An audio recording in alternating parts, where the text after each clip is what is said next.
오늘 설교의 제목은 끝이 아닌 새로운 시작, 끝이 아닌 새로운 시작이라는 제목으로 함께 본문 말씀을 나누도록 하겠습니다. 여러분 이제 연말이 되었습니다. 이제 곧 있으면 이제 2022년을 우리는 맞이하게 됩니다.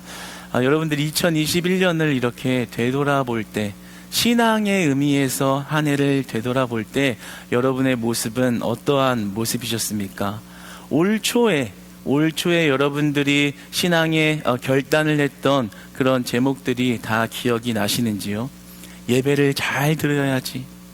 아무리 코로나로 어려운 상황이어도 예배 잘 드리고 기도 열심히 해야지. 그래도 이번에 봉사와 섬김도 잘 해봐야지. 성경 일독해봐야지. 이런 고백들을 하셨을 텐데요. 그런 고백들을 이렇게 잘 이루셨는지 모르겠습니다. 특히 성경 일독해야지. 이런 고백하신 분들 많죠. 네, 가끔 우리가 이렇게 계속 고백을 하게 되는데 그럴 때면 왜 이렇게 창세기로 시작해서 이렇게 창세기로 끝나는지 모르겠어요. 창세기로 시작해서 내가 끝까지 요한계시록까지 갈 거야.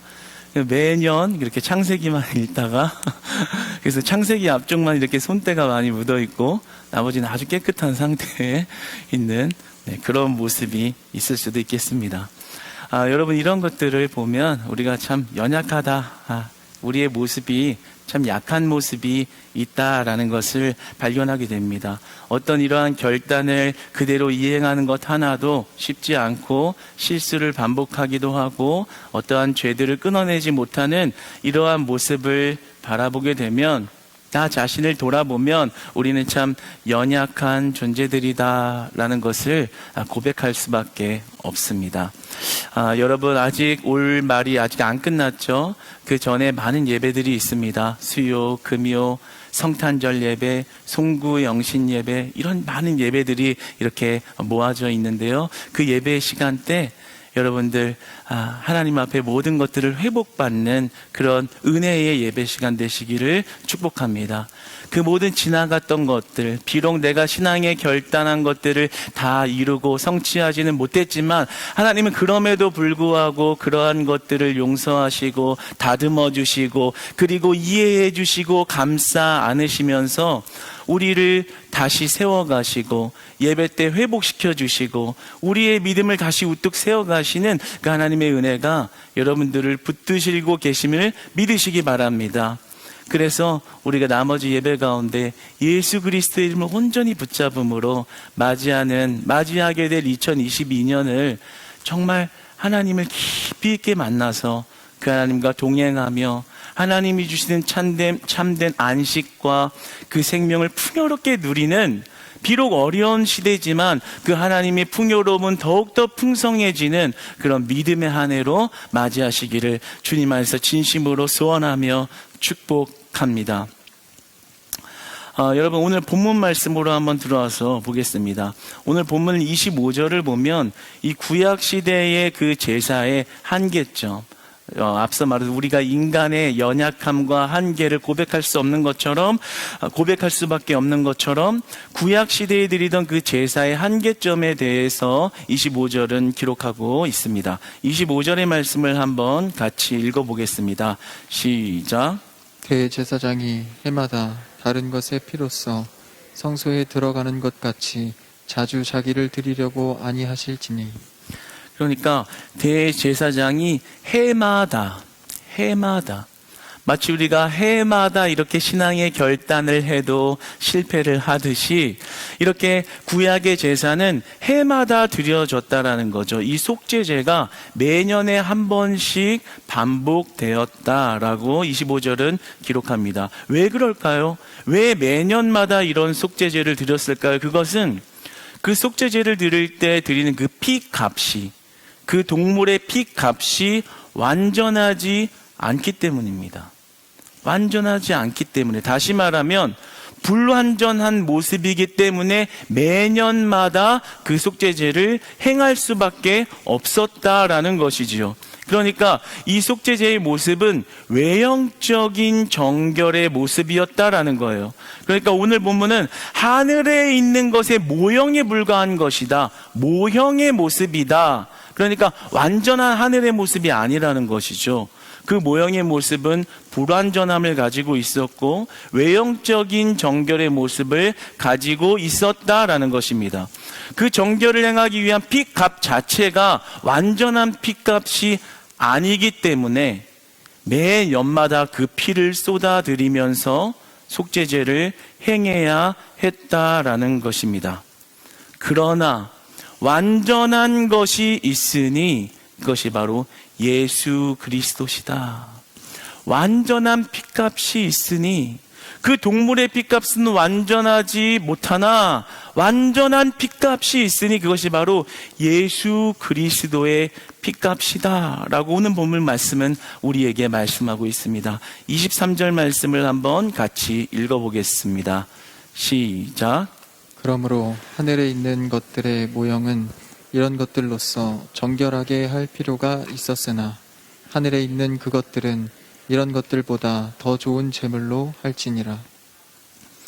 더 좋은 제물, 더 좋은 제물로 할지니라. 여기에서 이 제물이라는 이 말은 그리스도의 피를 의미하고 있습니다. 더 좋은 제물, 이 제물은 그리스도의 피입니다. 이 원어적으로 이 속뜻을 보면 희생제사라는 의미를 가지고 있고 문법적으로 보면 이렇게 말할 수 있습니다. 이 제물, 이 그리스도의 피값은 한 번의 제사로 완전하고 영원한 속죄를 이뤄냈다라는 뜻을 가지고 있습니다. 모리스는 이렇게 말합니다. 그리스도의 피로, 제물로 제사가 단번에 행한 영원한 제사가 됨을 나타낸다. 그러니까 동물의 피는 완전하지 그 피값은 불완전하지만 예수 그리스도의 피는 완전하시기 때문에 매년 드릴 필요가 없고 매일 드릴 필요가 없고 오직 단번에 죽으심으로 그 모든 속죄를 이루어냈다라는 것입니다. 할렐루야. 우리가 그 은혜를, 그 속죄의 은혜를 받은 자들인 줄 믿습니다. 예수 그리스도께서는 완전하시고 불완전함이 하나도 없는, 흠이 하나도 없는, 우리가 다시 그 지옥과 그 영원한 영벌의 어떤 그 사이에서 갈팡질팡하지 않아도 되는 완전한 핏값으로 우리에게 다가오셨다. 우리의 대제사장이 되어주셨다. 그분의 완전한 피를 드림으로 죄 가운데 죽을 수 없는 우리를 건지셨다라는 것을 분명한 사실로서 우리에게 말씀해주고 있습니다. 그러므로 여러분 한번 제 말을 따라서 한번 고백해 주십시오. 그리스도가 아닌 것으로는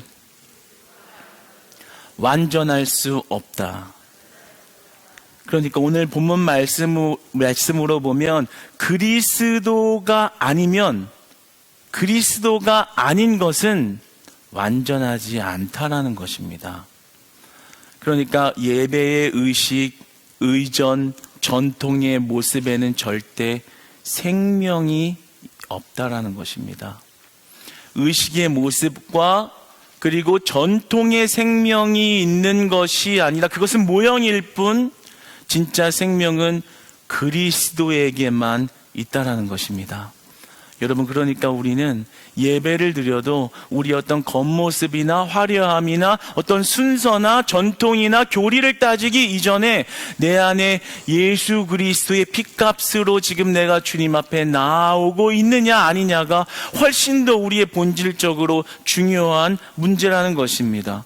그런데 왜 우리는 예배를 드릴 때 교회에 나아오면서 이렇게 모형적인 모습, 외형적인 모습에만 집착하고 자꾸만 그 구약의 그 제사의 그 외형적인 모습으로 돌아가려고 할까요?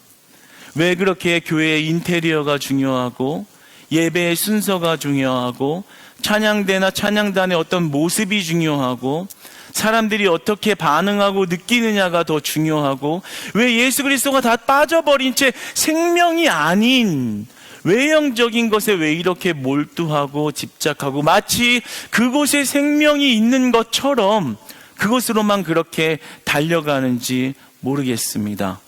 그러나 오늘 본문 말씀이 분명하게 우리에게 말씀해 주시는 것은 구약의 그 제사의 모습, 외형적인 모습, 우리들이 집착하는 전통과 방법에는 생명이 없다라는 것입니다. 불완전하다라는 것입니다. 그렇기 때문에 그것에 기대하고 그것으로 무언가 얻으려고 하면 할수록 우리는 더 힘들어질 수밖에 없다라는 겁니다. 왜냐하면 불완전함에 기대고 있기, 의존하고 있기 때문입니다. 그러나 오직 예수 그리스도는 생명이 되시고, 예수 그리스도는 완전하시고, 예수 그리스도는 부족함이 없으십니다. 여러분, 이 사실을 믿으시기 바랍니다.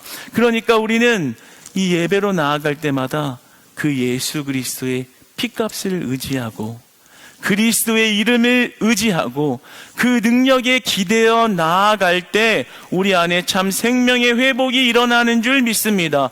우리의 심령을, 죽어가는 영혼을 소생케 하시는 그 올라온 능력의 근원은 바로 예수 그리스도에게만 있다는 사실을 믿으시기 바랍니다. 그러므로 우리는 예수 그리스도를 향해야 합니다. 예수 그리스도의 이름을 붙잡아야 합니다. 그곳에만 생명이 있다는 사실을 확실하게 인지하고 믿음으로 그분의 옷자락을 붙잡아야 합니다. 여러분, 그 옷자락을 붙잡는 모든 자들에게 치유함의 은혜와 회복의 은혜와 영생의 은혜와 주님께서 주시는 놀라운 소망의 은혜가 다 회복될 줄 믿습니다. 여러분, 그러니까 우리에게 그리스도가 빠져버리면 의무와 책임만 남게 되는 것입니다. 저를 따라 한번 고백해 보십시오. 그리스도가 빠지면 의무와 책임만 남게 됩니다. 그리스도만 생명이신데 생명이 빠지면 뭐가 남을까요? 생명이 아닌 것만 남겠죠. 의무와 책임, 의식과 전통만 남게 되는 것입니다. 봉사하시는 분들, 그리고 교회에서 특별히 더 많은 것들을 섬기시는 분들을 한번 돌이켜보고 생각해 보십시오. 여러분, 은혜가 있을 때는 힘들지 않습니다.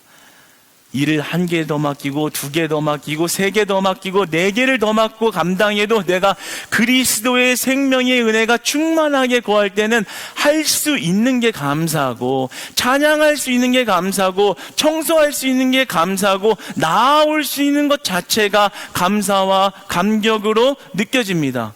그런데 은혜가 떨어지면 그리스도의 생명의 그 생명력을 잃어버리고 그 은혜가 다 떨어지면 어떻게 되지요? 우리는 의지와 의무와 책임으로 그런 일들을 감당하고 있는 것을 보게 됩니다. 왜냐하면 이것은 하늘의 것 생명이 아니기 때문에 의식과 전통과 겉모습, 의무와 책임으로만 나아가다 보면 우리의 심령은 메마를 수밖에 없다라는 것이죠. 불완전한 것에 기대어 가고 있기 때문입니다. 때로 이렇게 봉사를 하시는 분들이 시간이 지나면서 이렇게 은혜가 떨어져 있을 때, 겉모습만 봐도 알아요. 은혜가 떨어져 있다는 게. 물론 판단할 수는 없지만, 그래서 이렇게 이야기를 하다 보면, 은혜가 떨어져 있다 보면 그냥 봉사 자체가 굉장히 힘들게만 느껴지고, 그럼 가만히 얘기 들으면 진짜 봉사가 힘들어서 힘든 게 아니에요. 뭐가 힘든 거죠? 내 안에 그리스도의 생명이 흐르고 있지 않는 것이 힘든 겁니다. 내 안에 그리스도의 생명이 충만하게 거하고 있지 않기 때문에 하면 할수록 내 심령이 메말라가고, 언제면 이걸 좀 그만둘 수 있을까? 2022년 오늘 조직 개편하기 전에 뭔가 해야겠다. 그런 생각밖에는 들 수 없는 것이죠.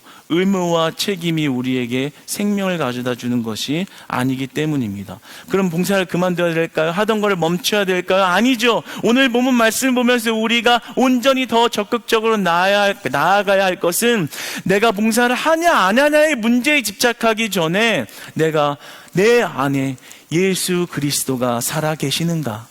내 안에 진짜 예수 그리스도의 생명이 흐르고 있는가? 아니면 구약의 제사의 법인 정말 의식과 어떤 의전의 모습이 내 안에 있는가? 아니면 그 모든 것들의 모형의 모습을 허무시고 하늘의 것으로 하늘에 들어가 우리를 위하여 하나님 앞에 중보하고 계시는 살아계신 예수 그리스도가 나의 예수님인가? 여러분 안에 예수 그리스도의 심령이, 예수 그리스도의 이름의 능력이 날마다 흐르는 은혜의 길을 축복합니다. 그러니까 이제 내가 혹시 의무나 책임감으로 모든 것들을 하나님 앞에 감당하고 있어서 무엇 하나만 어깨 안에 얹어줘도 무거워서 한 발짝을 못 댈 것 같은 그런 상태에 있다면 하냐 안 하냐를 떠나서 예수 그리스도께 먼저 나아가신 여러분 되시기를 축복합니다. 그 피값의 은혜 안에 거하시는 여러분 되시기를 진심으로 소망합니다. 그러니까 하나님, 내가 할 수 있을까요 못할까요를 말하기 전에 하나님, 내 안에 그 생명의 은혜를 부어주시옵소서. 완전하신 피값의 은혜, 단번에 드린 바 우리의 속죄의 영원하심을 다 이루어내신 그 은혜가 내 안에 있을 때 소망이 넘치는 것입니다. 완전하신 은혜이기 때문에 소망이 넘치는 것입니다. 불완전하지 않은 모습은 우리를 안전하게 합니다. 우리를 평화롭게 합니다. 우리를 담대하게 합니다. 우리를 강건하게 합니다. 그 완전함이 우리 안에 들어올 때 우리는 무엇이든지 할 수 있는 하나님의 능력이 우리 안에 샘솟듯 넘치게 되심을 믿으시기 바랍니다. 그러므로 우리는 의식과 의존으로 나아가는 것이 아니라, 전통을 앞세워 나아가는 것이 아니라 예수 그리스도께 나아가는 우리 사랑하는 크리스찬 교회 성도님들 다 되시기를 주님 안에서 축복합니다. 여러분이 예수 그리스도께 나아간다라는 것을 좀 더 깊은 의미에서 오늘 본문 말씀에서 조금 더 살펴보기를 원합니다. 예수 그리스도께 나아간다는 것, 그 생명의 핏값으로 나아간다는 것, 그것은 우리에게 무엇을 의미하는 것일까요? 여러분, 때로 우리는 신앙생활을 하면서 예수 그리스도를 믿기만 하면 모든 일이 슬슬 잘 풀린다는 것이 축복으로, 모든 일이 슬슬 잘 풀리는 축복을 받는다고만 생각합니다. 물론 맞습니다. 당연한 겁니다. 그리고 그러한 일을 바라고 그러한 일을 경험할 수 있습니다. 그래도 됩니다. 그러나 이 핏값의 의미의 본질이 그러한 우리 어떤 일상의 만사 형통되는 보여지는 가시적인 축복에 있지는 않다라는 거예요. 그것이 본질은 아니라는 거예요. 진짜 축복은 아니라는 거예요. 영원하고 완전한 축복은 아니라는 것입니다. 그렇다면 그리스도께, 완전한 그리스도께 나아간다는 것, 그 핏값의 은혜로 산다는 것, 그것은 무엇일까요? 여러분, 우리가 그 완전하심에 기대어 산다라는 것은요, 이 땅에서 많은 인내와 기다림을 요구하십니다. 그냥 예수님 믿었으니까 돈 잘 벌고 안 되던 직장 활짝 열리고 이게 그리스도의 은혜다 라고만 말할 수 없다는 거지. 그거를 주시려고 예수 그리스도가 핏값을 지불한 게 아니시라는 겁니다. 예수 그리스도를 믿는다는 것, 그 안에 거한다는 것은 많은 인내와 기다림을 우리에게 요구합니다. 지금 이 히브리서 저자의 말씀을 듣고 있는 당시의 청중들은 매일 핍박을 받고 매일 고난을 받고 있었어요. 그러니까 내일이 되면 나아지겠지가 아니라 내일도 똑같을 텐데, 이 생활을 매일 반복을 하다 보니까 인내심이 바닥이 난 거예요. 아, 소망 없다. 예수님 믿으면 뭐하나. 이렇게 사는 게 만약에 신앙의 생활이라면 나 예수님 못 믿겠다. 인내심과 신앙의 인내심이 바닥이 나버려서 그들의 신앙이 지금 바닥을 치고 있는, 그 인내가, 기다림이 없는 그런 상태에 있는 자들에게 하고 있는 말씀인 거죠. 그러니까 저자는 지금 오늘 본문 말씀을 통해서 그러한 그들에게 말하기를, 예수 그리스도를 믿는다는 것은 그냥 축복만 열리고 오늘의 고통이 사라지는 내일을 맞이하는 것이 아니라, 상황이 바뀌지 않아도 인내하고 기다리면서 살아갈 수 있는 힘을 가지고 사는 것이 예수 그리스도의 핏값의 은혜야, 이 말을 우리에게 하는 것입니다. 여러분들, 우리도 그렇죠. 믿음 생활하면서 이렇게 기도했는데 왜 돈 잘 못 벌지? 아니, 기도하고 더 이렇게 열심히 하나님 앞에 나아갔는데 일이 술술 잘 풀려야지 어떻게 더 반대로 어려운 일이 더 이렇게 생길까? 왜 내일이 더 나은 비전으로 보이는 게 아니라 내일이 더 소망 없는 내일처럼 보일까? 그렇다면 믿음을 믿어서 뭐하나? 내가 믿어서 기도하면 뭐하나 하나님 축복도 안 주시는데, 이런 생활이 반복될 때 우리의 신앙의 인내심이 바닥이 날 수가 있습니다. 이렇게 예배드리면 뭐해? 기도하면 뭐해? 축복 하나도 못 받는데, 마치 오늘 유대교 그리스도인들처럼 그런 신앙의 인내심이 혹시 바닥나지 않으셨는지는 모르겠습니다. 그런데 그러한 인내심이 바닥을 치고 있는 그런 청중들에게, 곧 다시 말하면 우리들에게 오늘 저자가, 오늘 성령이 말씀하는 것은 인내하고 기다리는 것이 바로 은혜다. 그리고 예수 그리스도의 영원한 생명에 거한다는 것은 이 땅에서 많은 인내와 기다림으로 살아가는 것이다 라고 말씀합니다. 그런데 좀 우리 마음이 무겁죠. 힘든데 이걸 인내하고 기다리는 것이 은혜라니, 그것이 영생의 그 어떤 길이라니, 좀 마음을 무겁게도 합니다. 그러나 오늘 저자가 성경이 말씀하고 있는 말씀의 내용을 보면 단순히 어떤 인내심을 발휘하는 어떤 우리의 근성을, 인간이 가지고 있는 근성을 높이는 차원이 아니라 어떤 다른 의미에서의 기다림을 말하고 있습니다. 이것이 바로 오늘 말씀의 은혜의 영역입니다. 아주 확실한 선포인데요. 27절과 28절의 말씀을 한번 같이 읽어보겠습니다. 한 목소리를 읽습니다. 시작. 한 번 죽는 것은 사람에게 정해진 것이요 그 후에는 심판이 있으리니 이와 같이 그리스도도 많은 사람의 죄를 담당하시려고 단번에 들이신 바 되셨고 구원에 이르게 하기 위하여 죄와 상관없이 자기를 바라는 자들에게 두 번째 나타나시리라. 아멘. 27절을 보시면 이런 말씀입니다. 모든 인간은 이 땅에 출생함과 동시에 결국에 죽는다라는 것을 정해놓고 태어났다. 모든 인간은 한정된 시간을 가지고 있다. 이것은 사실이다. 그리고 죽고 나서 그 후에는 심판이 있으리니 이것 또한 모든 인간에게 적용된 사실이다.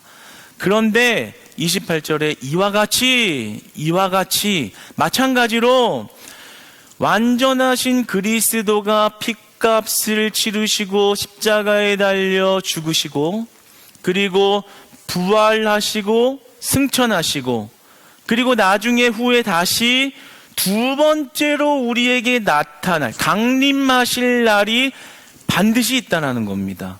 그러니까 인간이 태어나서 죽는 것이 당연한 사실로 우리가 받아들이는 것처럼 예수 그리스도가 죽으셨다라는 사실은 부활하시고 승천하신 이후에 다시 오신다는 것은 확실한 것이다. 이렇게 우리에게 말씀해 주시고 계십니다. 그러니까 우리가 기다리는 기다림은 어떤 뜬구름을 잡는, 전혀 잡을 수 없는 것을 그냥 우리 어떤 의지적으로 믿고 기다리는 것이 아니라 마치 어떤 철학가인 플라톤이 말하는 이데아의 세계, 잘 잡혀지지 않는 저 먼 어떤 신의 영역이 있을 것 같은 세계, 그런 것을 바라보는 것이 아니라 오늘 우리에게 하시는 말씀은 인간이 태어나 죽는 것이 한정된 시간으로 완전히 정해져 있는 것을 우리가 알듯이 예수님이 죽으시고 다시 살아나 승천하신 것은 다시 오실 예수님을 말하고 있다는 것을 믿어라 하는 것입니다. 그러니까 그 완전하신 핏값에 거한다라는 것은 동시적으로 다시 임하실 그리스도를 바라보며 사는 것입니다. 그러니까 오늘 28절에 뭐라고 말씀하십니까? 자기를 바라는 자들에게 두 번째 나타나시리라. 반드시 나타나시리라 하는 것입니다. 그렇기 때문에 우리에게 소망이 있는 것입니다. 이 땅에 사는 게 힘들고 아무리 기도하고 원해도 더 나아지지 않는 삶이 우리의 마음을 괴롭게 하면서 우리의 신앙의 인내심을 바닥나게 만들지라도 우리가 그 환경만으로 압도되어져서 신앙을 잃어버리지 않을 수 있는 이유는 다시 오실 그리스도, 우리에게 영원함을 주신 그리스도, 단순히 핏값을 주었다는 어떤 이론의 정의로 끝낸 것이 아니라 다시 두 번째 나타나실 자기를 바라는 자들에게 두 번째 나타나실 그 영원한 세계, 영원한 이름, 능력의 이름이 우리의 것이다, 너희의 것이다. 너희는 그것을 소망 삼으며 살아갈 때 이 땅의 어려운 가운데서도 그 안식을 누리며 살아갈 수 있다, 소망 가운데 거할 수 있다라는 말씀입니다. 28절에 보면 자기를 바라는 자들에게 28절에 보면 죄와 상관없이 나타나신다라고 합니다. 두 번째 나타나실 때 그리스도의 모습은 죄와 상관없이 나타나신다. 이 말은 뭐냐면 예수 그리스도가 다시 임하셔서 모든 것을 끝내실 때는 그분이 얼마나 거룩하신 분이신지, 도대체 얼마나 거룩하신 분이 우리를 속죄하려고 제물이 되셔서 그 속량의 무게의 결과가 얼마나 대단한 것인지를 우리들에게 그날 강림한 그날 모든 그것을 보는 자들에게 똑똑히 보여주겠다라는 그런 말씀입니다. 그러니까 예수님을 만난다는 것, 예수님을 만나 배울 것이라는 것은 우리가 그 영원한 세계를 바라보고 있다라는 것입니다. 예수 그리스도가 임하는 곳, 예수 그리스도와 함께하는 곳, 그 하늘나라는 죄가 없는 곳입니다. 그곳에는 아픔이 없습니다. 그곳에는 슬픔이 없습니다. 그곳에는 걱정이 없습니다. 그곳이 예수 그리스도를 바라는 자들의 것이다라는 것입니다. 사랑하는 여러분, 우리가 이 땅에서 아무리 어려운 상황과 환경이 우리를 낙심하게 할지라도 그 영원하신 예수 그리스도를 바라볼 때 우리 안에 소망이 있는 줄 믿습니다. 때로는 너무 어려워서 인내심이 바닥날 때에도 나를 살리시고 그 영원한 세계, 아픔이 없는 곳, 그리고 질병이 없는 곳, 그리고 갈등이 없는 곳, 걱정이 없는 곳으로 나를 초대하신, 나를 부르신 그 은혜가 우리를 살리시는 줄 믿습니다. 그러므로 어려우면 어려울수록 하나님을 더 바라보기 축복합니다. 내 상황이 더 어렵고 어려워서 인내심이 바닥나면 바닥날수록 더 예배하시고 더 찬송하시고 더 기도하면서 그 하늘나라를 소망 삼으며 우리의 심령에 예수 그리스도의 생명이 늘 강물같이 흐르도록 주님 앞에 서시는 여러분, 저와 여러분들 되시기를 축복합니다. 그 이름에만 소망이 있는 줄 믿습니다. 그 이름에만 능력이 있는 줄 믿습니다. 비록 내 문제가 당장 해결되지 않아도 내 안에 꺼지지 않는 영원한 나라, 그 능력의 이름이 우리를 붙드실 때 우리는 강건하게 되어지며 우리는 다시 소망을 품게 되며 우리 안에 모든 어려운 가운데서도 우리는 믿음의 담대함으로 하루하루를 승리하며 이기며 살아가게 되는 줄 믿습니다. 그 능력이 예수님이 여러분과 함께 하십니다. 그 능력의 예수님이 여러분과 동행하고 계십니다. 그 예수님이 여러분의 어려운 삶의 현장에 함께하고 계심을 믿으시기 바랍니다. 오늘 본문이 이렇게 말합니다. 예수님께서 하늘로 올라가신 이유는 하나님 앞에 서서 우리를 위하여, 우리가 그 속죄의 은혜로 건강하게, 강건하게, 온전하게 살아갈 수 있도록 우리를 위하여 하늘로 올라가셨다. 우리를 위하여 하나님 앞에 서셨다라고 말씀합니다. 여러분, 그 은혜 안에 거하는 우리를 되기를 소망합니다. 그러므로 기다린다라는 것이요, 단순히 우리에게 고통이나 그리고 우리의 없는 근성을 만들어야 하는 어떤 어려움이 아니라 우리 안에 기다림은 안식과 소망이 될 수 있습니다. 우리 안에 그 기다림은 기쁨이 될 수 있습니다. 환경으로 인한 기쁨이 아니라 그 기다림이 예수 그리스도를 기다리는 것이기 때문에 우리 안에는 그 안에 안식이 있는 것입니다. 제가 얼마 전에, 요즘 날씨가 많이 춥잖아요. 그래도 이제 사역이 너무 바쁘고 이러다 보니까 걸을 시간이 너무 없고 몸을 많이 돌볼 수 있는 형편이 못 돼서 그날 좀 걸어야겠다, 추워도 걸어야겠다 해서 이렇게 좀 밖을 걸었습니다. 걷고 있는데 이렇게 옷을 잘 차려입은 여성분 한 분이 이렇게 서 계신 거예요. 근데 이제 딱 봐도 이제 누군가를 기다리고 있는 것 같았어요. 남자친구를 기다리고 있는 거였겠죠. 이렇게 어딘가 데이트를 하러 갈 준비가 다 이미 완료된 그런 멋있는 모습이었습니다. 그래서 이제 추우니까 참 글쎄요, 뭐 그렇게 신경은 안 썼는데 이렇게 한 바퀴를 이렇게 돌고 돌아오는데 아직도 서 있는 거예요. 기다리고 있는 거죠. 아마도 남자친구가 약속이 늦은 것 같아요. 그래서 기다리고 있는데 아까 갈 때만 해도 막 손이 추워서 막 이렇게 막 발을 동동 구르고 막 이렇게 손에 호호 불어가면서 있었는데 때마침 제가 지나갈 때 남자친구가 이렇게 오더라고요. 그러더니 얼굴이 활짝 펴가지고 막 왔냐고 막 서로 부둥켜 안고 추워 죽겠는데 왜 그러고 있는지 모르겠는데 뭐 둘만은 굉장히 뜨거운 것 같아요. 그래서 막 그냥 주머니에 손 넣고 가는 게 편하지 않나 이렇게 생각이 들어도 이렇게 손 딱 꺼내가지고 둘이서 막 잡고 이렇게 걸어가는데 너무 아름다운 거예요. 참, 너무 아름다운 겁니다. 예. 어쩜 저렇게 아름다울까? 어떻게 저렇게 사랑할 수 있을까? 가만 생각해 보면 거기에 혼자 덩그러니 한 30분 서 있으라고 한번 생각해 보세요. 서 있을 수 있겠나요? 한 5분도 못 버틸 겁니다. 바로 그냥 어디 실내로 들어가거나 따뜻한 곳을 찾겠죠. 아니면 만나기 싫은 사람을 만나기 위해서 그렇게 추운 데서 벌벌 떠면서 한 30분을 기다려야 된다고 하면 화가 머리 끝까지 치밀어 오를지도 모릅니다. 그런데 그렇게 멀리서 막 밖에서 추운 데서 이렇게 막 손을 떨면서 있던 그 여성분이 남자친구를 보자 활짝 웃으면서 이렇게 대하는 그런 모습은 참 아름답고 놀라웠습니다. 왜 그 기다림의 시간이 지루하거나 고통스럽거나 왜 그렇게 따분하게 느껴지지 않았을까? 왜 그 기다림의 시간이 그에게 무거운 시간이 아니었을까? 왜 그랬을까요? 그 남자친구를 만날 소망과 그 남자친구를 만나는 것이 너무나 그녀에게는 기쁜 일이었기 때문입니다.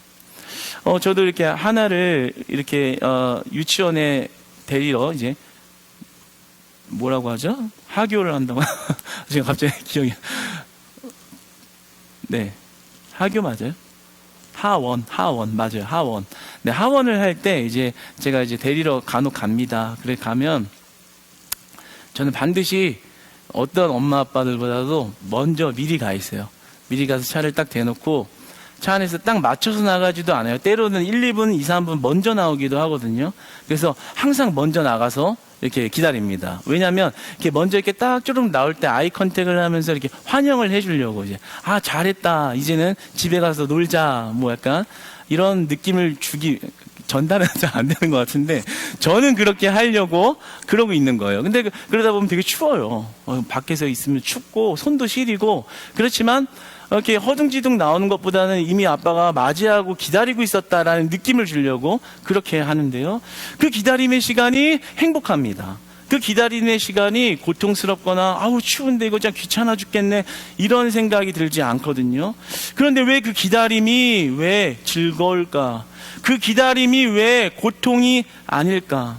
여러분, 오늘 저자가 말하는 것, 오늘 히브리서 저자가 우리에게 말씀하는 것, 우리가 그 소망을 가지고 인내심을 가지고 살아간다는 것이 우리에게 어떠한 고통스러운 짐과 정말 무거운 나날들만을 말하는 것이 아니라 예수 그리스도의 그 완전하신 소망과 다시 오실 확실한 믿음으로 우리가 그것을 바라볼 때면 우리는 그 기다림이 고통이 아닐 수 있다는 걸 말하는 거예요. 더 나아가서는 그 기다림에 안식이 있다고 말하고 있습니다. 그 기다림이 안식이라고 오늘 본문 말씀이 말합니다. 그 기다림에 기쁨이 있다라는 거예요. 그 기다림에 사랑이 있고 그 기다림에 은혜가 있다라는 것입니다. 여러분, 우리가 예수님을 믿는다고 하면서 그리스도의 피값을 믿는 것은 기본, 그리고 돈 잘 벌고 명예 얻고 내 직장 잘 되고 건강 잘 되는 거 옵션 다 얻어야 돼 라고 생각하고 있기 때문에 우리가 그런 가짜 신앙과 그런 허물어지고 불완전한 것에 기대고 있기 때문에 생명이 거하고 있지 못한 것입니다. 여러분, 진짜 그리스도의 생명이 흐르는 것, 믿었으니까 끝이 아니라 믿었기 때문에 이제 어떠한 상황과 환경에도 불구하고 내가 예수 그리스도를 소망 삼으며 살아가겠습니다. 예수님을 믿었다라는 것은 이제 만사오케이 끝이 아니라 예수님을 믿었으니까 이제 새로운 삶의 시작이 우리에게 주어졌다는 것을 믿으시기 바랍니다. 그러므로 예수 그리스도를 바라보며 소망 삼는 것입니다. 그리고 우리의 고백에 이런 고백을 하는 것입니다. 주님, 나는 이제 주님이 전부입니다. 나는 이제 예수님이 전부입니다. 그래서 예수님만 소망 삼고 살아가겠습니다. 네, 할렐루야. 사랑하는 여러분, 네, 울컥해가지고, 네. 죄송합니다. 말씀을 맺겠습니다. 사랑하는 여러분, 2021년이 지나갔습니다. 다 지나갔습니다. 잘못된 것도 있고 우리의 추악한 실수들도 있지만 주님은 우리를 그 핏값으로 다 용서하시고 덮으셨습니다. 맞이하는 2022년 내가 주님 한 분만으로 소망 삼고 살아가겠습니다. 주님 앞에 고백할 때 날마다 그 예배와 삶의 현장에 예수 그리스도의 생명의 은혜가 흘러 넘치기를 주님 안에서 축복합니다.